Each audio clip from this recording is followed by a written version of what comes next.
Welcome to my YouTube channel OMG teaching. প্রিয় শিক্ষার্থী বন্ধুরা, আজকে আলোচনার বিষয় হচ্ছে ইন্টারজেকশনাল ফ্রেজ।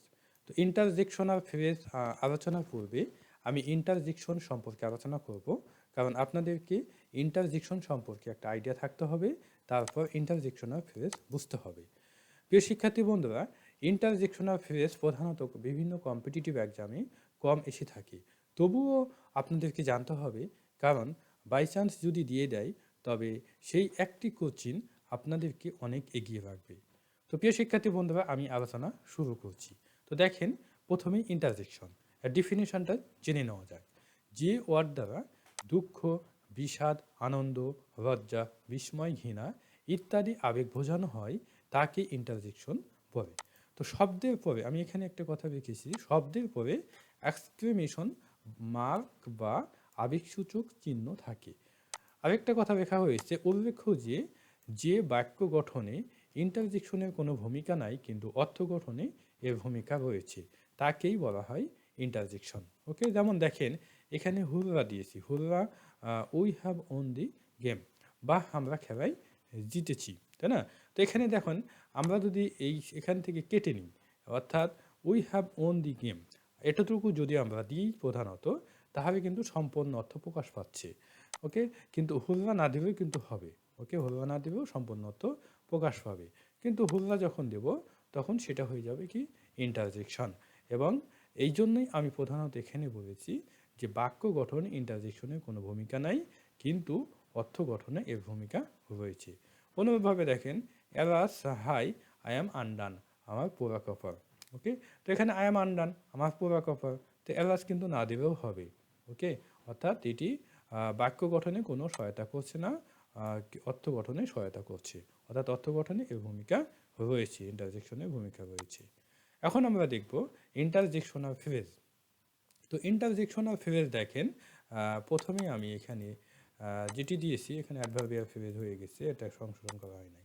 তো ইন্টারজেকশনাল ফ্রেজ, যে ফ্রেজ দ্বারা দুঃখ, বিষাদ, আনন্দ, লজ্জা, বিস্ময়, ঘৃণা ইত্যাদি আবেগ বোঝানো হয় তাকে ইন্টারজেকশনাল ফ্রেজ বলে। তো একটি বিষয় শিক্ষার্থী বন্ধুরা আমি বলতে ভুলে গেছিলাম, দেখেন এখানে কিন্তু একটি ওয়ার্ড আছে, ইন্টারজেকশনে একটি ওয়ার্ডও থাকতে পারে বা দুইটি ওয়ার্ড থাকতে পারে, কিন্তু ইন্টারজেকশনাল যখন ফ্রেজ হবে তখন অবশ্যই দুই বা তার ততোধিক ওয়ার্ড থাকতে হবে, দুই বা তার বেশি ওয়ার্ড থাকতে হবে, তবেই সেটি হয়ে যাবে ইন্টারজেকশনাল ফ্রেজ। ওকে, যেমন এক্সাম্পল আমি দিয়েছি, দেখেন what a miracle, what a miracle মানে কি অলৌকিক ব্যাপার, ইউ হ্যাভ গট জিপিএ 5, তুমি জিপিএ 5 পেয়েছো। হয়তো স্টুডেন্টটা অনেক খারাপ, ভালোভাবে পড়াশোনা করে না, কি জিপিএ 5 পেয়ে গেছে, এটা তো অলৌকিক ব্যাপার, ঠিক আছে না? এই কি হয়েছে দেখেন, এখানে হোয়াট এ মিরাকল, তো এটি হয়ে গেছে ইন্টারজেকশনাল ফ্রেজ, কারণ কি এখানে একই অধিক ওয়ার্ড আছে। ওকে, নেক্সট এক্সাম্পল দেখেন, হোয়াট এ পিটি, কি দুঃখের বিষয়, দ্য ম্যান ইজ ডেড, লোকটি মৃত।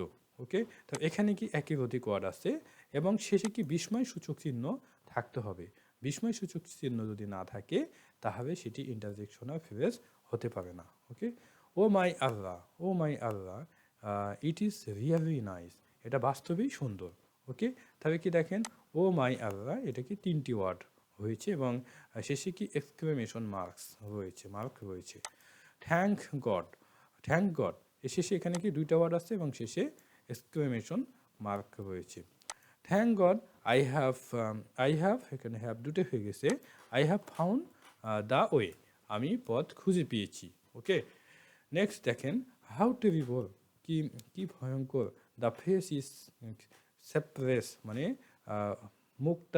মুখ হচ্ছে আকারহীন। ওকে, বা আকার নাই মানে সেরকমকে বোঝানো হয়েছে।